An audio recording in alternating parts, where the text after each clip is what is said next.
All right, I think we are live. Welcome, everyone. My name is Jordan Bain.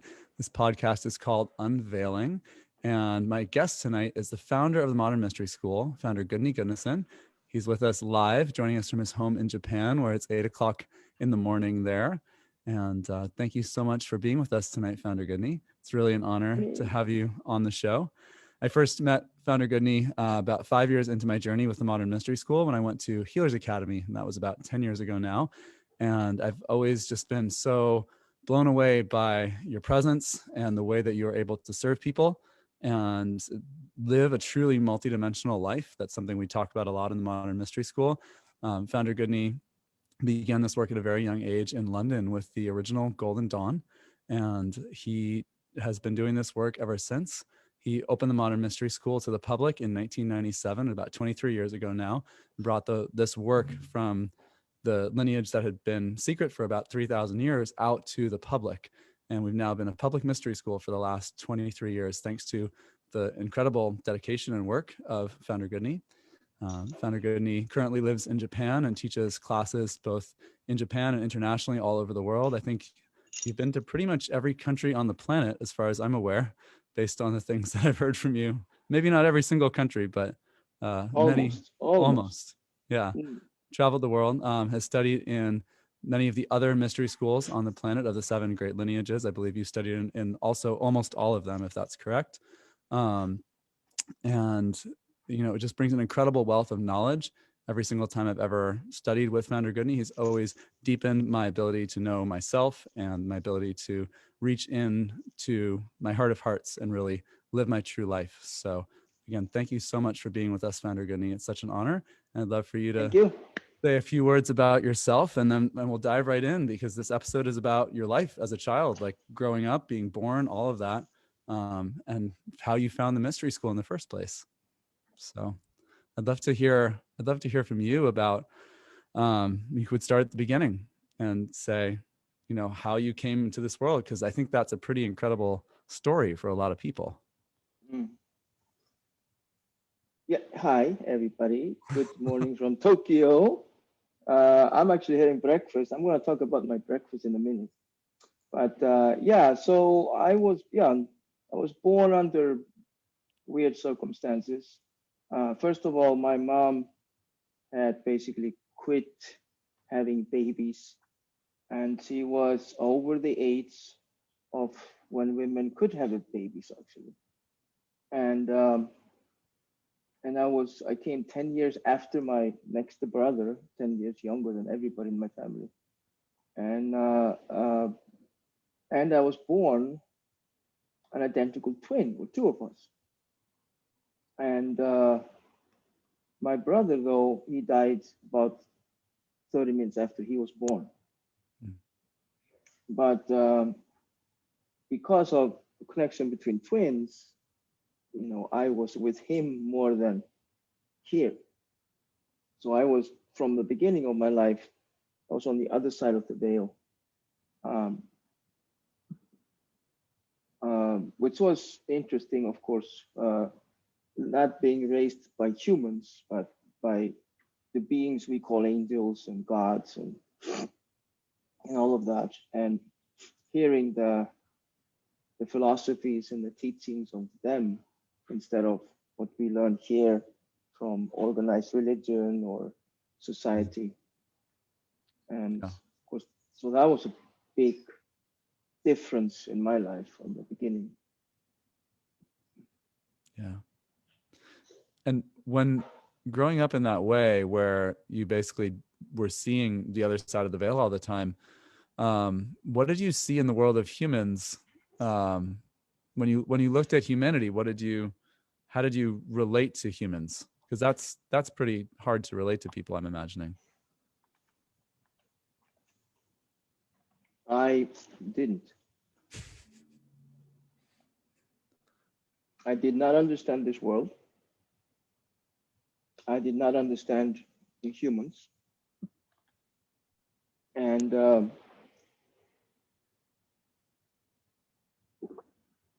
I was mostly catatonic. So I was mostly out of my body on the other side of the veil with my brother. And when I was here, I couldn't understand people. Didn't understand this concept of humans who lived in slavery, first of all, who had concepts and teachings that made them slaves and allowed suffering to rule their lives. Yeah. So I didn't get it. I didn't, so for, of course, 10 years, things happened. I was kind of, I was in and out, of course, of being catatonic, but, I had, like when I was 6 years old, my mom said, okay, I'm going to put him in ballet to see if, he gets more responsive. My mom and dad were, of course, really worried about me. And they took me all over Europe to psychologists and psychiatrists and hospitals. And all of them said, hey, there's nothing wrong with him. He's just not here. There was no diagnostic of any disease or anything like this. But when I was 6, mom put me in ballet. And my dad said, well, he's gonna be a man also. So he needs to have a balance. So he put me in judo. So from 6 years old, I've been doing martial arts. And first judo and then karate later on, kung fu, etc. And the ballet developed. So, I learned and became a professional ballet dancer or professional dancer. Did that for 11 years actually on stage. But in the beginning, they would just bring me and put me on the floor and I'd just sit there because I wasn't there. But then I started to observe the movements both in the judo and ballet, and I started to kind of participate more. And I think that this worked. This worked when I was there. At home, they would buy me toys, and but I talked to my sister just a few years ago actually, and she was reminding me or telling me that she would observe me not playing with my toys. So if I got a toy, I would just kind of look at it and then put it somewhere. It was not something I would play with. I remember having a Roy Rogers toy, and Roy Rogers with the horse and everything. And I just put it in the shelf as a statue and look at it. I never played with toys. So so it was very hard for my parents to have someone. And then like when I was I think 8 or 9 years old, I was watching. There was no television broadcasting in Iceland. There was no television broadcasting stations in Iceland, but we had the American base in Keflavik, and we could get the naval station television. So I actually was raised on Sesame Street. I watched Sesame Street every morning in my house, and all kinds of other programs. Voyage to the Bottom of the Sea, Combat, Little House on the Prairie. All of this stuff I was watching, and then my mom and dad noticed I was sitting there watching TV and laughing at jokes and stuff, and they said, why are you laughing? Do you understand? I said, of course I do. So I was suddenly fluent in English. And so they took me to a language school, and they interviewed me at the language school, and they said, oh, well, how long did you guys live? They asked my parents, how long did you guys live in England? And they said, we never lived in England. Well, he speaks perfect Oxford English. How is that possible? University level Oxford English. I mean, so this just happened out of the blue. And actually always my whole life been better in English than my own language. Interesting. So it was a weird time. But for me, of course, I was enjoying it. I was having fun because I was mostly on the other side with my brother. And he was learning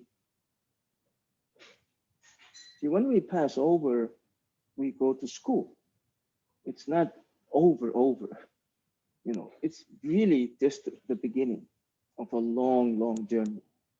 And so he was studying things and going to do things. And I had to study other things. I could not study what he was doing because I was still alive. So the entities, the angels, the beings that took care of me, they would teach me, things about the angels, the gods, and this made me this created problems for me because the concepts taught on the other side and the concept taught here on earth, they're so different. Like the angels and the gods would teach me about, there's no sin, there's no hell, except maybe down the street in a bar, something like this, a human-made hells. So these concepts of religion are not correct. There are other things that people mistake for these concepts. So I was always, every time I came back here, I didn't want to stay here.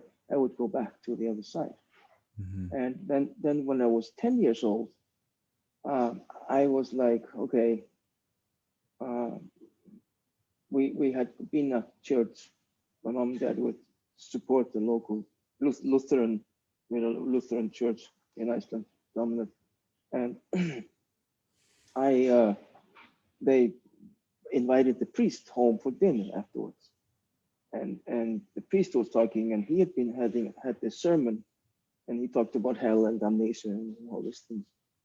And I said to him, I'm 10 years old, I'm just a kid.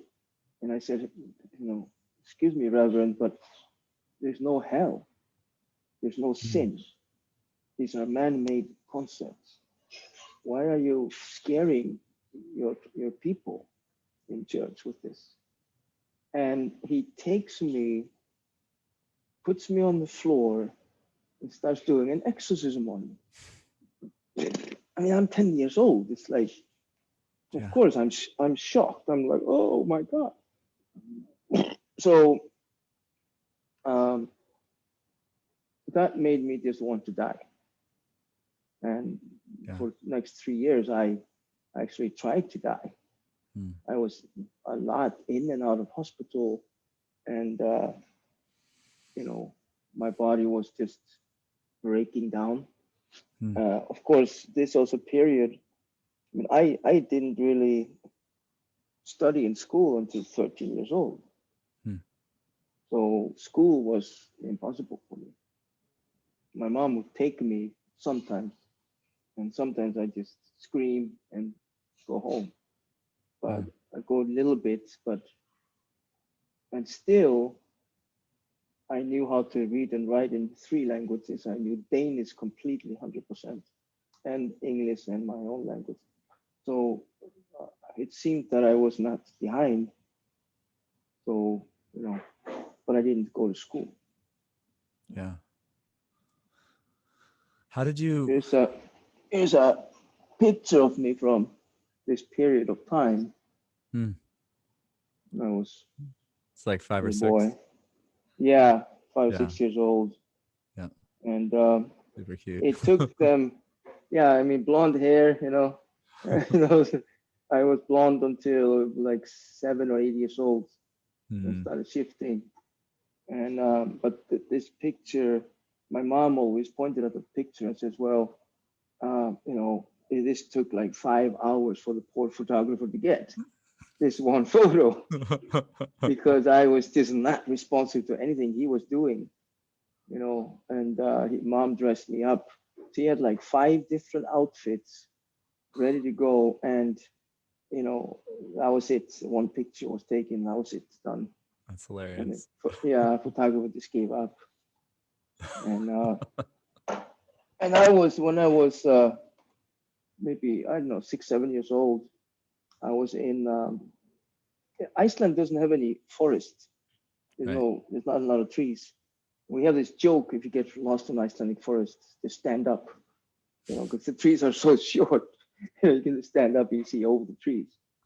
And Yeah. but there was this one area with little bit forest area, and mom and dad would take me, and I just ran. I just disappeared. Hmm. They couldn't find me. They were looking for me, and there was no explanation to it because there was nowhere to hide. There was nowhere to go. It's just a forest. But I completely disappeared. And for me, because they asked me, "Where did you go?" And I said, "I was with my friends." They said, what do you mean friends? There's nobody here, just us. This is there's no vacation spots, there's no houses, anything. This is out in the wilderness, and there's only us, the three of us. What friends? And I said, the elves. So I'd completely physically disappeared into the elfin world, Hmm. through some portal in the trees. And this is a picture of me from that same day. And Hmm. it's hard to see it maybe. Yeah. There's a lot of glare here. Yeah. Well, anyway, so that's the forest around me there, Yeah. and I came out of the forest. My mom took this photo just before we went into the car, and then I was basically out again. Like boom, Interesting. I'm done. So yeah, my poor mom, couldn't have been easy. No.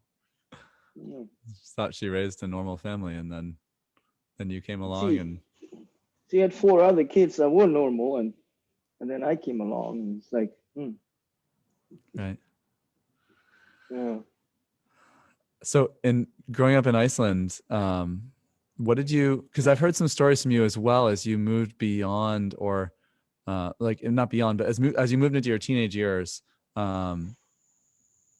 what made you decide to stay here if you were in and out of hospitals? Like what was how did you decide that this was, I mean, because you're here and you've done so much in your life, you've had such a full, amazing life of service. That's a big turnaround from I don't want to be here. Mm. Well, so in and out of hospital, uh, I started kind of very tired of humans, didn't want to stay on this planet. Mm-hmm. And I started having very strong angelic visions, angelic uh, presence around me, especially when I was in the hospital. And so when I was 13, I basically decided, okay, it's time for me to leave. Mm. I don't want to stay anymore. And Archangel Haniel was with me a lot. And he says to me, okay, you want to leave, are you sure? And I looked at him and go, what do you mean, am I sure? Yeah, of course I'm sure, I don't want to stay. But are you sure? And with that, he kind of made the seeds of doubt in me. Like, oh, so maybe I don't want to leave. And I told him, well, why would I stay? I, I don't like these people. I don't want to be here. Mm-hmm. And he said, well, do you see any reason why you would stay? And so he got me thinking. And so I went, and, I was in bed and I was like, just thinking about, okay, if I stayed, what would I do? Yes, I love my mom and dad. We were actually very, very close, and my whole life, very close to my mom and dad. Mm. They taught me, probably my best teachers of everything I know. And not the deep metaphysical stuff, but my father was psychic, but they taught me value of life and royalty, and how to be a human and how to treat women, etc. My father was very adamant about that. But besides that, I was like, yeah, it's okay. They have 4 other kids and now they have grandkids and everything. So I'm fine. I can leave. But this doubt, and I started thinking, and I said to Hani, I said, well, okay, if I would stay, it would be to teach the things I've learned on the other side of the veil, the things that you have been teaching me for the last 13 years. I would like to share that. But I said, I don't want to be a priest in a church, or, I had bad experience with that already. Mm-hmm. And Haniel said, well, then your mission would be to be a world teacher. And I said, so be it. So that's basically how it started in the hospital when I was 13. And that's when I started to okay, I hadn't done any, those 3 years, I hadn't done any ballet or yoga, ballet or judo. So I went back into that, build up my body, but I also needed to learn. So I started studying very intensely to study, what is this planet about? The manual for this planet is of course hidden in many books. So I studied all the different religion, all the different philosophies, history, geology, archaeology, anthroposophy, everything. I just studied as much as I could and started to prepare myself for this mission. And I've never really lived in this world. I've always lived in my own world, because I realized very soon I can't live here. This is not my world. So I got to create my own world, my own space. I've always done that. What would you give as advice for people, what of any age, but especially younger people who maybe struggle with a little bit of that, of how do I live in this world? Like, how would you encourage people or give them advice on that, what it means to create or live in their own world in a good way? So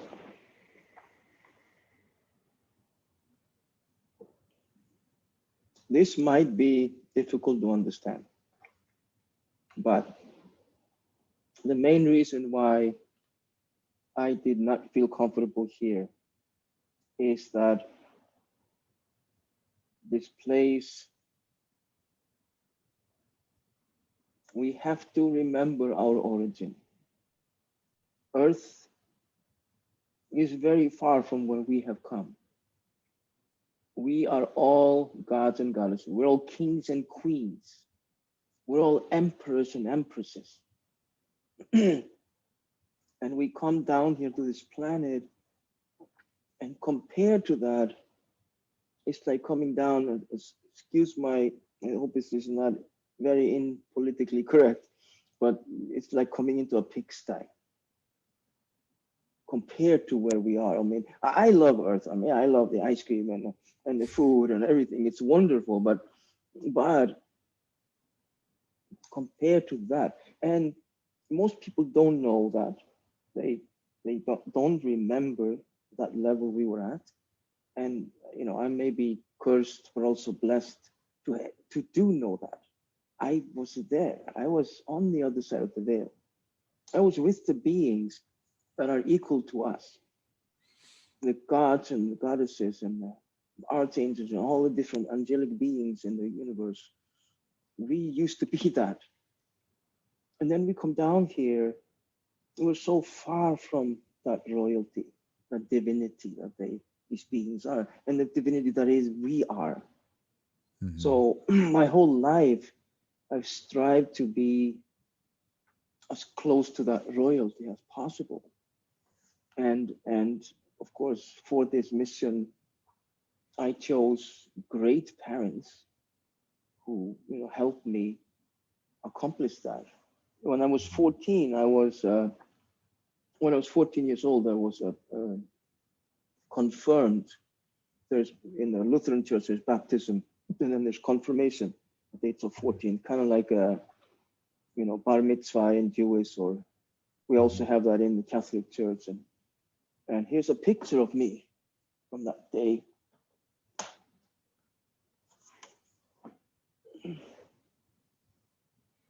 It kind of shows you, the royalty that my parents brought in. That's a dress that my mom actually made herself. Hmm. And that's our home.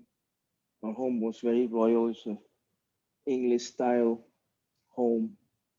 And it's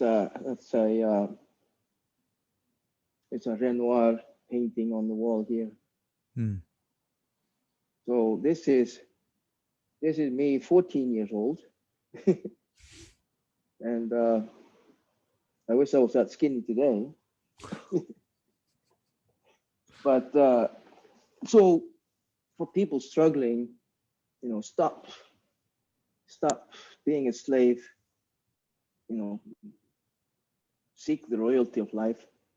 This planet has, there are so many things that, and that's one of the things I was going to, but just an example, here I am, example, I have my breakfast out here, and this soft boiled eggs, and some cheese and Ritz crackers, and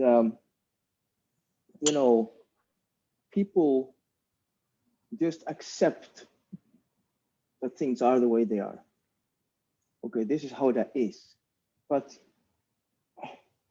I always, fought that. Why is it the way it is? Why can't it be a different way? And I would seek a different way. Now, I would seek, and the thing is, I would find that the earth, the people had already found a lot of things to make life easier. Why? I mean, life is hard on this planet. This body is hard to, control and hard to take care of. Why make it harder? So I started looking, and there's many things. And like I said, just one example, my breakfast, I have soft boiled eggs. So of course, obviously, we put them in a egg cup to have it easier to eat. And by the way, this is something that is brand new in Japan. Didn't have this when I moved here 12 years ago. They didn't have egg cups. It's like, and so that's one thing. And then most Japanese, and actually many of the students who come here, they've never seen this. And this is a little tool. And it's like this. And so what it does,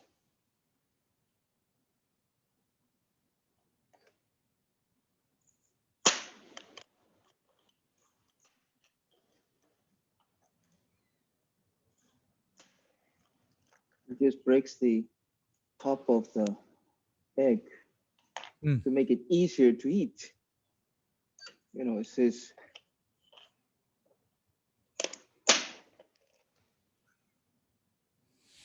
Cool. And I've been using this since I was a kid. This is very normal, and it's been around for, I don't know, 100 years. Been around for a long time. So there's many things in life like this, and I watch people struggle, do things the hard way. And why do hard way? Make life easier, make it easier. Create a system where everything just flows. I've always been a tech geek. I like technology because it makes life simpler. And actually, I have with me my first cell phone. I remember those. Yeah, like 80s. My parents had one in the car, and like we were the only family I knew that had that thing. We never used it. I don't think it ever actually got used, but it was just make a roadside emergency call. Right. Like $200 a month for it in like the late 80s, which is an enormous amount of money, Yeah. I had one in my car in London. That was like a car phone, and it was not like in the bag. Some people have like a bag they can take with us. Right. So that was the first car phone, and then this one came later. I don't remember which year, but This is, early 80s. It's like technology. Yeah. Right. I mean, 80, what was it, 85 or something. I was in Sweden. I lived in Sweden, and I took a class in basic programming for computers. I mean, I never used it as a field or anything, but I just had to know how to use computers. Yeah, it's the early days. So going from how you made that decision, just backing to that, to stay here and to serve and to teach what you had learned on the other side, you found the mystery school lineage that you've opened to the public now, all over the world. You found that really young. I mean, you were 14 or 15 when you moved to London, correct? Yeah. And I feel like I've heard so many different stories from you about that, and I'd love if you could share anything that comes to you or that feels like the right thing to share about what that journey was like, finding the mystery school and starting your studies.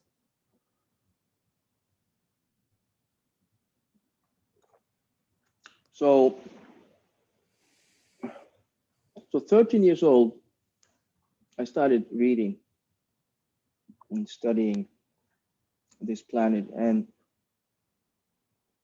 in it, I started with a local library, and I finished that really fast, and then went down to the main library, and then the university library, and I was in libraries.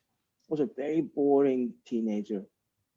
I loved movies, so I go to movies all the time. Actually, I made my first, home movie when I was 13 with my dad's Super 8mm camera, full length movie. I wrote it, everything, but it was kind of a spin on David Bowie's life, actually. So anyway,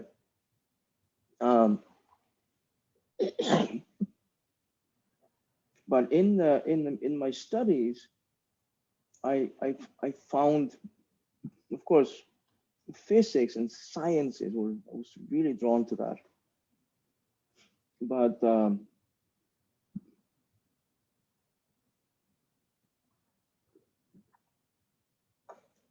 in those books, in those teachings, I started finding these references to things like shamanism and Kabbalah. And I was like, okay, what's this? What are these things? And so I went down to London and flew over to London to see if I could find something, either books or teachers who would teach these things. And I found the Theosophical Society. And there was a guy there, his name, Dr. Ayla. He was the head of that. And I had an interview with him. And I said, well, I want to study. And he said, well, you're too young. You can't study these things. And I'm like, well, that doesn't sound fair. And he said, no, just go home and be a kid. And I'm like, no, I don't want to be a kid. I want to study. And I already knew some things I read in books, and I talked to him about that. And he said, okay, listen, go home, read, all of Rudolf Steiner, all of Annie Besant, all of Blavatsky, all of, he gave me a whole list of books to read. When you read all of these books, come back. Now, I finished all of this in 1 year, and I was back next year. And he was just like, what? No. This takes a lifetime. There's no way you read. And I said, ask me anything you want. And he asked me questions for like 3 hours from the books, and I knew everything. And he was like, okay, you can study with us. So this is how I got into those, secret societies in London. And this was not the Golden Dawn, it was the Philosophical Society. And this Philosophical Society, actually not secret society, but I got in there, and from there found the others. I was really drawn to the Kabbalah. I was learning more and more about Kabbalah, but nobody teaching me Kabbalah. They don't teach that in Theosophical Society. But they were like, then I met the Metaphysical Society, and other societies like this. And I was a member of a couple of so-called secret societies, but I didn't find them, we didn't have the knowledge that I needed. And so I thought, okay, if I need to study Kabbalah, I need to talk to a rabbi. So I talked to some people, friends of mine in London, and they said, well, there's a rabbi over there, and he's supposed to teach Kabbalah. So I went to him, knocked on his door, and his wife answered the door, and it happened to be actually his back door to the kitchen. I didn't know that. And he comes to the door, she calls him, he comes to the door, and I said, excuse me, Rabbi, but I'd like to study the Kabbalah. And he just bam, slammed the door in the face. So I'm a Taurus, so I don't take no for an answer. Went back next day, knocked again,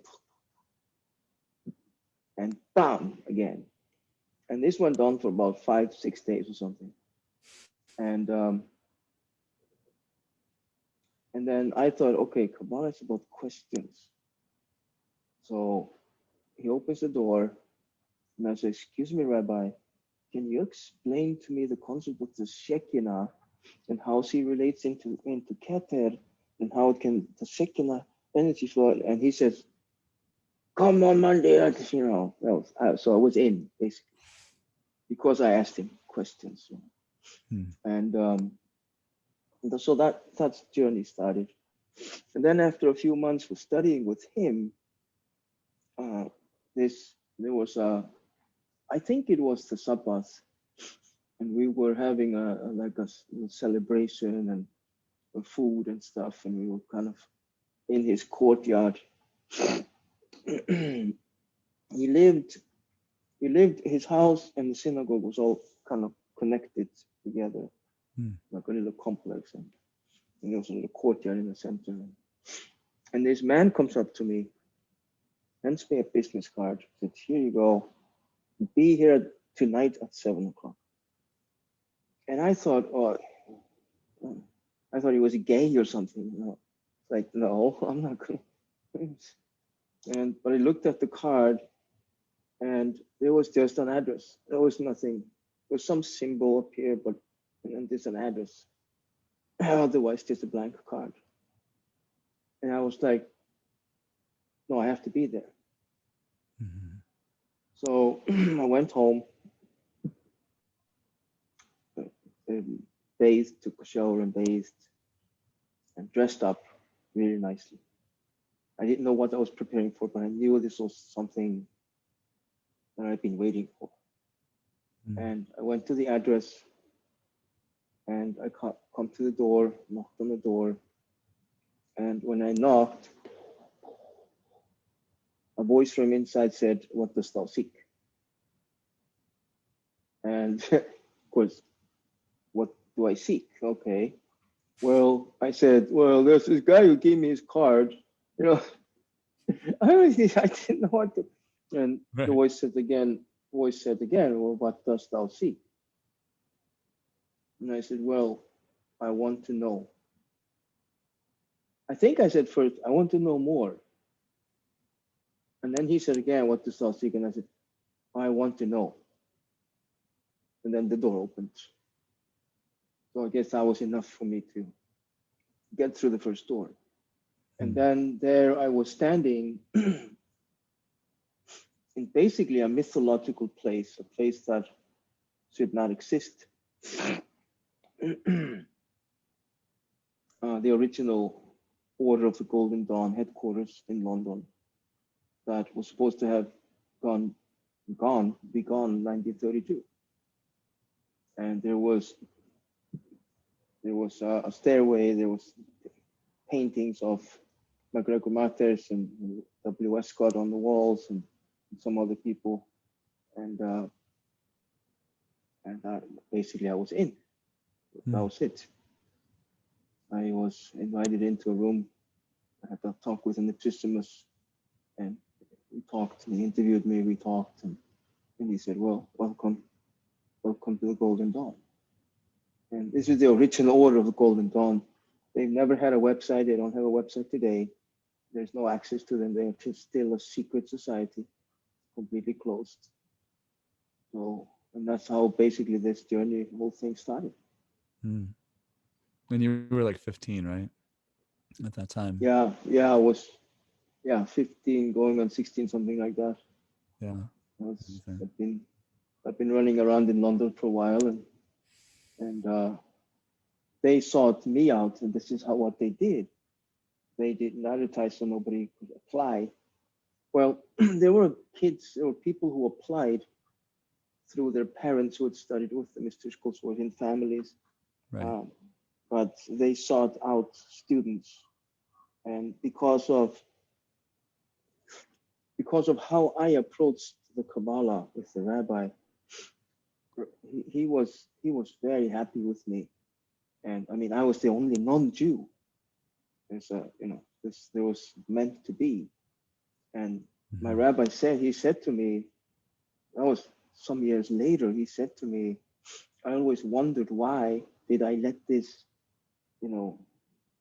non-Jew into my school? There must have been a reason. I said, he said that when I asked him about Shekinah, he wanted to say no. He wanted to say no to me again, slam the door. But he was surprised at himself saying, yes, you can come. So there was something, he felt something. And then in the school, being non-Jewish, of course I had to catch up, and I studied languages, and I studied the Hebrew language and the 22 letters and everything. But I had to catch up a lot because all the other people in the group were Jewish. But I fit in, he said, right away. And I understand the concepts, and I understood the way of the Torah and the way of the Zohar. I understood these things. And he was always asking, did you read that before? I said, no. So it's just probably the teachings I had from the other side of the veil. They were probably what helped me study these things. Yeah. And you spent your whole teenage years studying. Like, you didn't really go out, at least to my understanding, and you didn't live a normal life even after that. It was just full on in the mystery school and in your Kabbalah studies. And even my school, in high school, I didn't spend much time in high school. I graduated high school, but spent a lot of time in London. And I would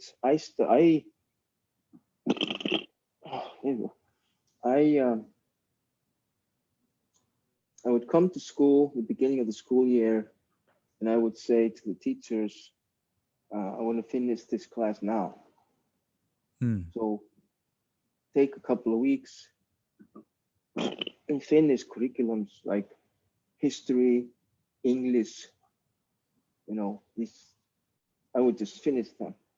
And then some of the other classes I would have to come back and forth, but so I could spend more time in London. So plus I was never like, I remember 4 years of high school.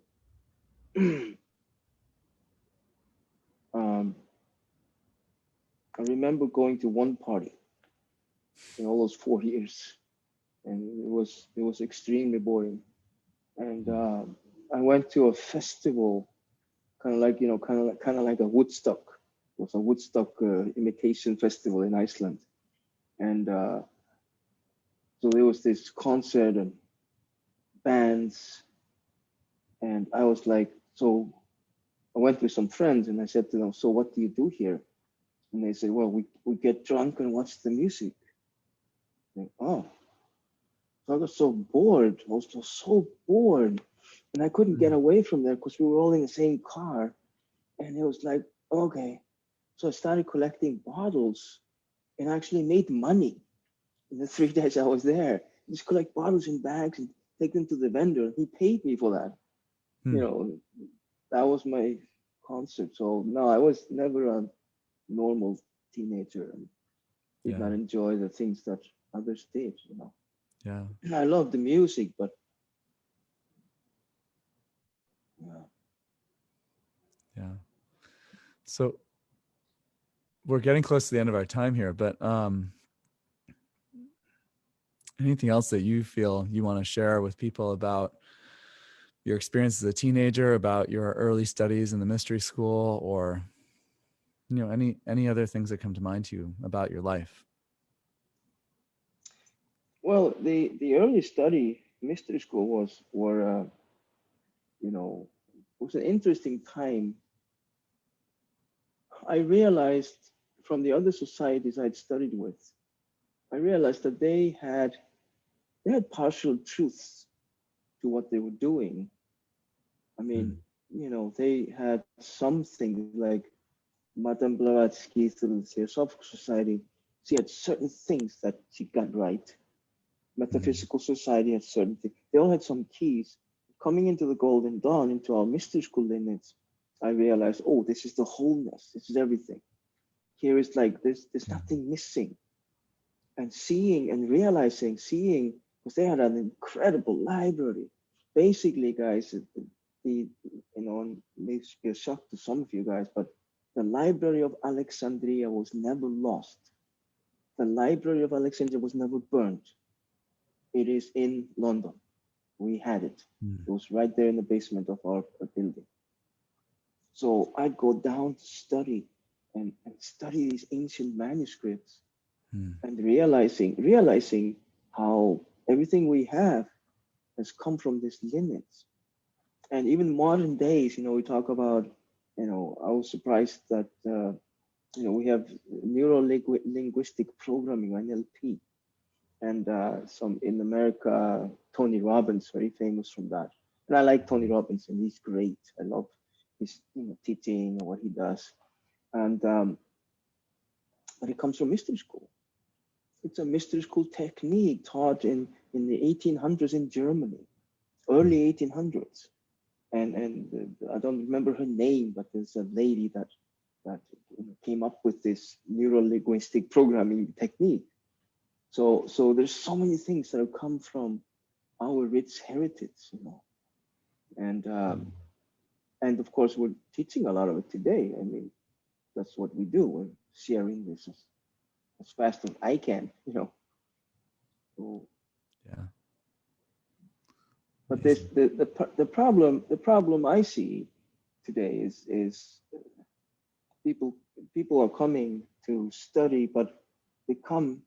I always say this: you come to the lobby, you come to the reception, and you check in, meaning you're taking a class, but you don't really check in. You don't go up to your room and spend the energy and time to really dedicate yourself. That's when the benefits come. If you're always hanging out in the reception, you're not committed. Then you don't get the benefits of the full teaching. And I'm seeing this a lot. That was the main aspect of. I mean, you went right into the mystery school and just studied every day. Yeah.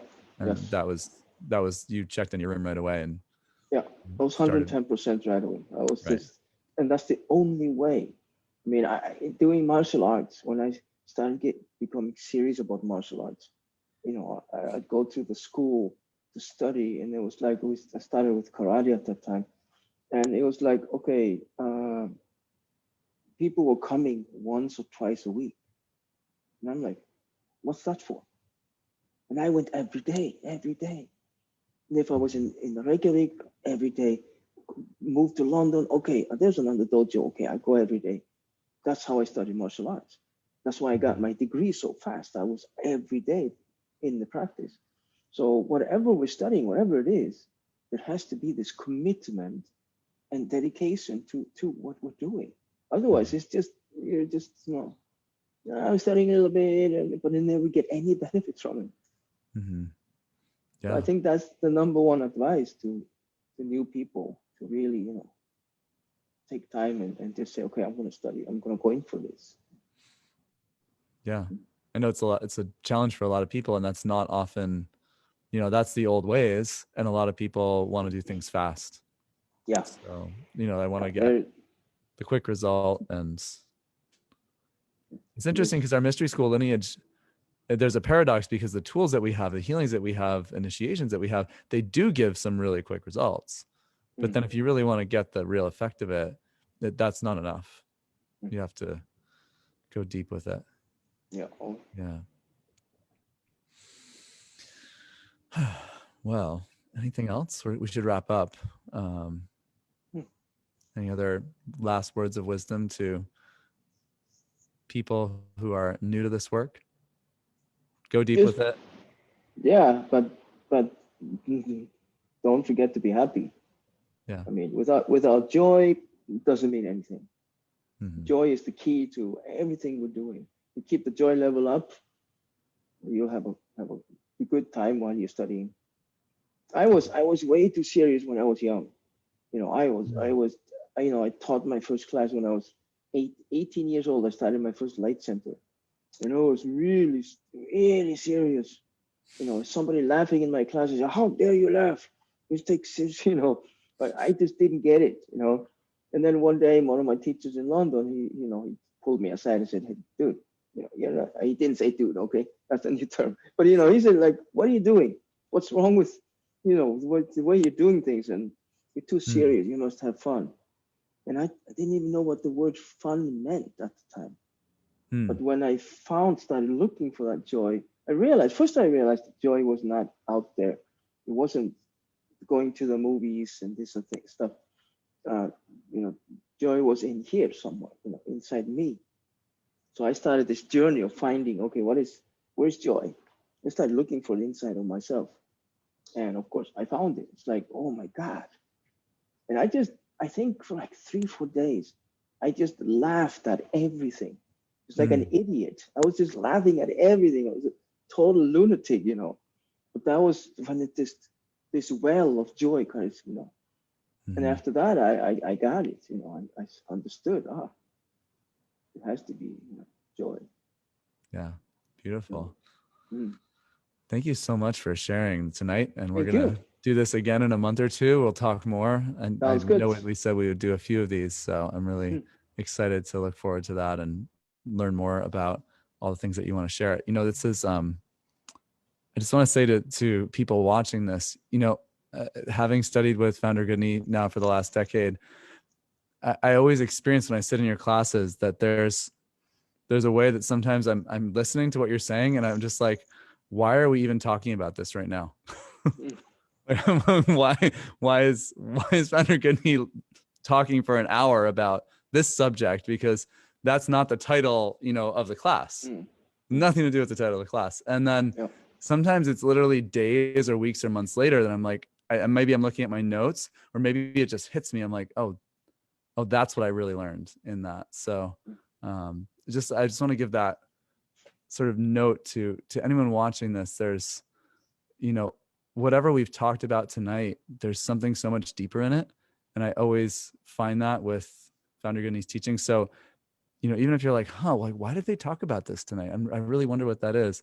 There's something else in it. So I just invite you That's why we call a mystery school. Yes. And why we talk about keys and why we have these kinds of conversations, and so many things that we cover in our classes might seem not even related, but yet they will open up deeper levels of joy and finding your true self. So thank you all for watching. Thank you, Founder Gudni, for joining us. Hope you have a wonderful evening if you're watching here, and a wonderful day for you in Japan. So yay.